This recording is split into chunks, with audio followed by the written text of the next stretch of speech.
Hello મિત્રો, સ્વાગત છે તમારું મારા કિચનમાં। આજે આપણે બનાવીશું વઘારેલી ખીચડી। તો જેના માટે મેં અહીંયા ખીચડી બનાવી લીધી છે અને બનાવીને પછી હું આને વઘારવાની છું। તો મારી આ એ રેસીપી છે। તો તેના માટે મેં આ ખીચડી લઈ લીધી છે। વઘાર માટે લીમડો લઈ લીધો છે અને ઝીણું કટ કરેલું લસણ લઈ લીધું છે। આ 3 થી 4 કળી જેટલું છે અને ખીચડી પર સર્વ કરવા માટે મેં અહીંયા ઝીણી કાપેલી કોથમીર લઈ લીધી છે। તો હવે આપણે શરૂ કરીએ ખીચડી બનાવવાનું। પણ એથી પહેલાં જો તમે મારી ચેનલને સબસ્ક્રાઈબ ના કરી હોય તો મારી ચેનલને જરૂર સબસ્ક્રાઈબ કરજો અને બાજુમાં આવેલું બેલને પ્રેસ કરજો, જેથી આવા રસોઈના નવા અવનવા વિડીયો તમને સૌથી પહેલાં જોવા મળે। તો ચલો આપણે ખીચડી બનાવવાનું શરૂ કરીએ। તો ખીચડી બનાવવા માટે મેં એક તપેલી લઈ લીધી છે। એની અંદર 3 થી 4 મોટી ચમચી જેટલું મેં તેલ લઈ લીધું છે અને ગેસની ફ્લેમને મેં ઓન કરી દીધી છે।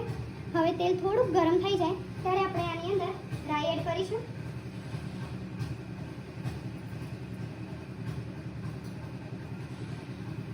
હવે મેં આની અંદર રાઈ એડ કરી દીધી છે। રાઈને આપણે સારી રીતે ફૂટવા દઈશું। તો હવે આપણી રાઈ સારી રીતે ફૂટી ગઈ છે। તો હવે આપણે તેની અંદર જીરું એડ કરીશું। તો જીરું એડ કરી દીધું છે। હવે હું આની અંદર હિંગ એડ કરી રહી છું। તો હિંગ એડ કરી દીધી છે અને હવે આપણે તેની અંદર હળદર પાવડર એડ કરીશું। તો એ મેં એડ કરી દીધું છે। હવે આપણે જે લસણની કળી રાખી હતી તે ઉમેરીશું। તો તે આની અંદર એડ કરી દીધી છે બધી। તો આની અંદર આપણે એ એડ કરી દીધું છે। હવે લસણને સારી રીતે આપણે આની અંદર થવા દઈશું।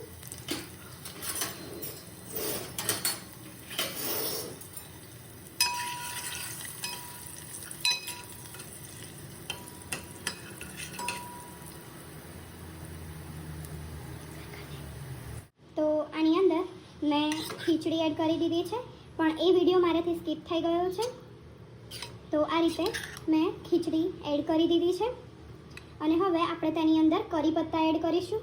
તો આ હું અત્યારે એટલે ઉમેરી રહી છું કેમ કે જો વઘારમાં ઉમેરશો ને તો એકદમ કડક થઈ જાય અને એનું ટેસ્ટ પણ નથી આવતો, એટલા માટે હું આ સમય ઉમેરું છું। હવે આપણે તેને ઉમેરીને સારી રીતે મિક્સ કરી લઈશું અને આ સમયે હું આની અંદર થોડુંક ચપટીક જેટલો ગરમ મસાલો ઉમેરું છું।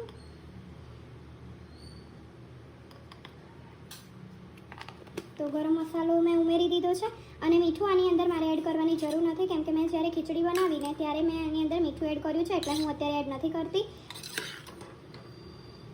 તમે ડાયરેક્ટ બનાવતા હોય તો તમારે અત્યારે મીઠું એડ કરવું પડશે।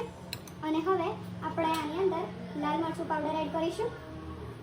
તો અહીંયા તમે તમારા ટેસ્ટના હિસાબે વધારે કે ઓછું પણ કરી શકો છો।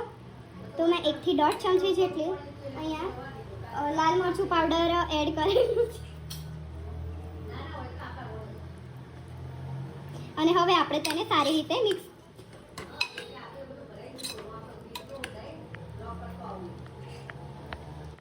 તો રેડી છે મિત્રો આપણી વઘારેલી ખીચડી અને મેં આની કોથમીરના પાનથી ગાર્નિશ કરી લીધી છે। તો મારી આ રેસીપી તમે જરૂર ટ્રાય કરજો અને કોમેન્ટમાં મને જરૂર જણાવજો કે તમને આ રેસીપી કેવી લાગી।